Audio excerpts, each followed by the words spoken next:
دوستانو سلامونه. بعضی وخت کې موږ ته تصویر په پی ډی اف فارمټ کې پکاري. هغه لپاره ډېر داسې برنامې او داسې ویب سایټونه شته چې آنلاین هم کولای شي تاسو خپل تصویر له تصویر څخه پی ډی اف ته واړوي. نو بعضی وخت کې موږ سره انټرنیټ نه وي یا رسیدګي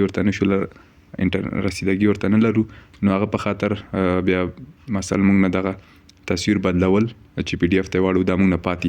نو تاسو د دې غمه پرېږدئ، تاسو به پلی سټور څخه دغه برنامه چینئ، ایمیج ټو پی ډی اف کنورټر. دغه برنامه به تاسو ځان سره انسټال کړئ. مالته انسټال کړئ، زه په اوپن باندې کلیک کوم. کلیک کول نو وروسته به لږ منتظر پاتې شئ چې دا برنامه خلاصه شي. نو بیا بلته تاسو که د کامرې له لارې مو که منظور اخیسته هغه ته پی ډی اف ته مړ، بیا خو تاسو کولی شئ چې هغه کوي. نو بیا به په دغه ځای باندې کلیک وکړئ، په کیمرا باندې کلیک چې مو که تاسو نه به اجازه وغواړي چې نو دلته به تاسو دا که while using the app په دې به کلیک وکړئ.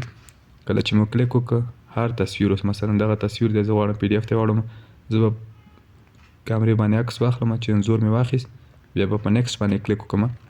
دلته که تاسو منظمه کراپ کوم یا مو چوکاټ ته هغه ته برابرو، نو تاسو دې ځای نه کراپ کولی هم شئ. څومره برخې چېرته په کار وي هغه نه وروسته به بیا په دغه سټیک مارک باندې کلیک وکړئ. نو بیا به کنورټ ټو پی ډی اف باندې کلیک وکړئ چې دې سره ستاسو بیا که نوم مو ورته هر نوم ورکوو، مثلا بیا به تاسو نوم ورته دلته ورکړئ، هغه نه وروسته به په سیو باندې کلیک وکړئ. نو دغه د ستاسو دلته ولیکئ کنورټډ ټو پی ډی اف سکسسفولي، نو انځور مو بدل شوی دی.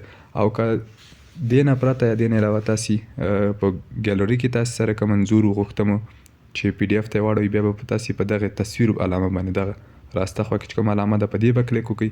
په دې باندې چې مو کلیک وکړ بیا به تاسو په دغه ځای باندې هر تصویر چې کله تاسو غوښته چې پی ډی اف ته واړوئ، بیا په هغه باندې کلیک وکړئ. کلیک چې مو کړ اډ باندې به بیا کلیک وکړئ. تاسو کلیک چې مو کړ هلته کنورټ ټو پی ډی اف، په دې به چې مو کلیک وکړ تاسو نه به پوښتنه کوي چې دې ته تاسو نوم ورکوئ. که صحیح وي بیا مثلا تاسو په سیو باندې به کلیک وکړئ. سیو باندې چې مو کلیک وکړ دغه د تاسو اوسېدلی شي چې دغه پی ډی اف ته اوښتی ده. نو چې هر څومره زوم کوئ خپله کوالټي به ډېره لاسه نه ورکوي.